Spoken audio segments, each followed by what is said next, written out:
Hey guys, thank you so much for joining me today. My name is Heather Harper. I am the Connections Team Lead here at RiverLake Church. I want to welcome you all.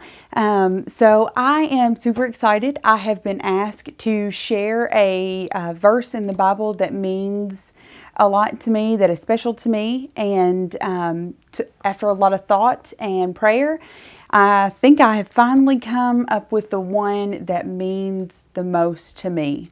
I'm sure you all can remember when you started your faith journey, and you can probably remember what set you on that journey. For me, it was a song that I had heard at RiverLake. We lived at a town, and I was in visiting my mom and joined her on Sunday morning for service, and the worship team played Reckless Love.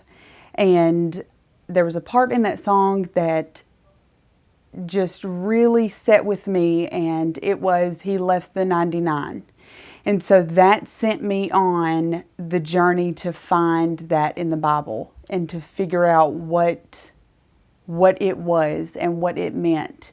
And so I opened my Bible and I found it in Luke 15, verses 1 through 7, and it is the parable of the lost sheep.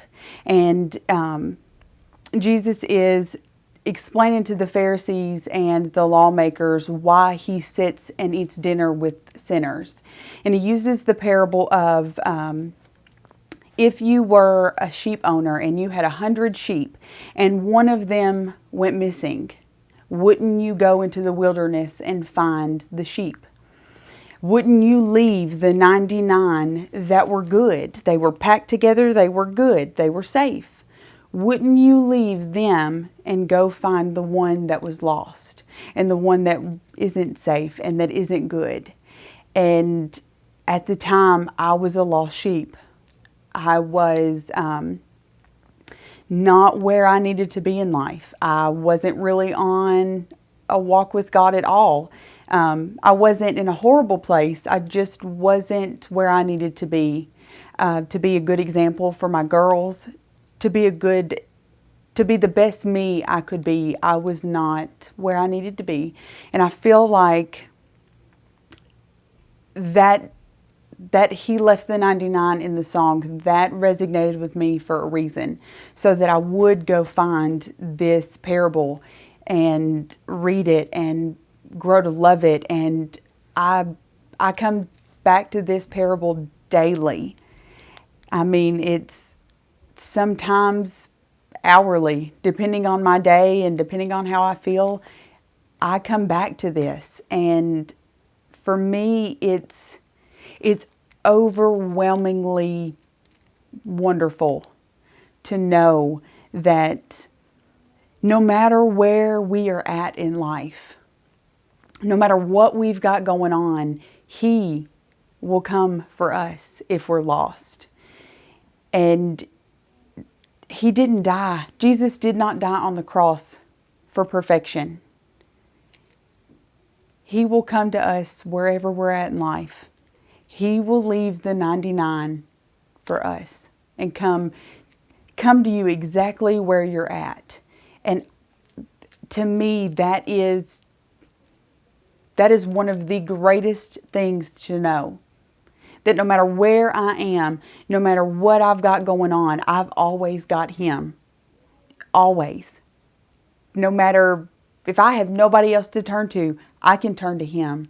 I can come to Him with any and everything I need, and He's got it. He will always come to me. He will always be there for me. And to know that I don't have to be perfect to pursue Him. I don't have to be perfect. I don't have to do all the right things.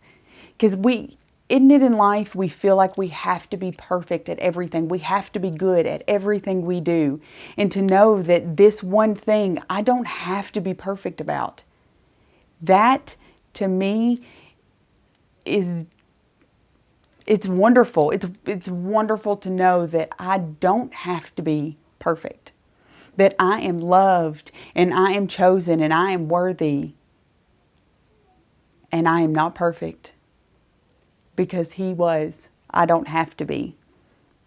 And I hope that you guys can take this with you daily as well. I hope you can look back on this and think back on this and just it be a really good reminder for you that no matter what you've got going on, no matter what path you're on, He will be there and He will come for you.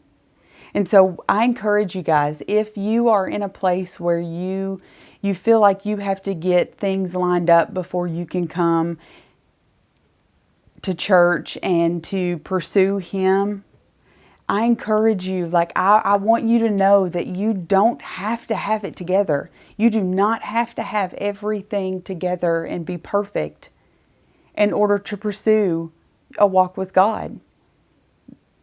That He doesn't want you to be perfect. You don't have to be. And that is, for me, that's everything. To know that I'm good. I'm good. And now I'm one of the 99.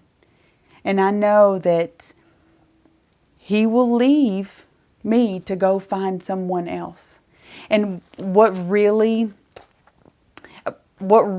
makes me super excited about this parable is verse 7. It says, I tell you that in the same way, there will be more rejoicing in heaven over one sinner who repents than over 99 persons who don't have to. How awesome is that? He will celebrate you in that moment. He will celebrate you. He will find you and He will celebrate you. And if you haven't heard that song, I encourage you to go listen to that song. If you have not read this parable, please go read it. It's a wonderful parable to be able to come back to. Like I said, I come back to it often. It is my go-to.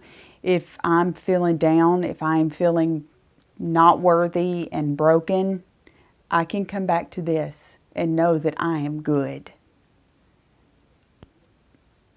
And for me, that's an amazing feeling. So I hope you guys can take this with you and hang on to it and maybe come back to it if you have to. I hope to see you all on Sunday. Hope you guys have a good rest of the day. I love you all so much. Thank you for joining. You all have a wonderful day. Bye.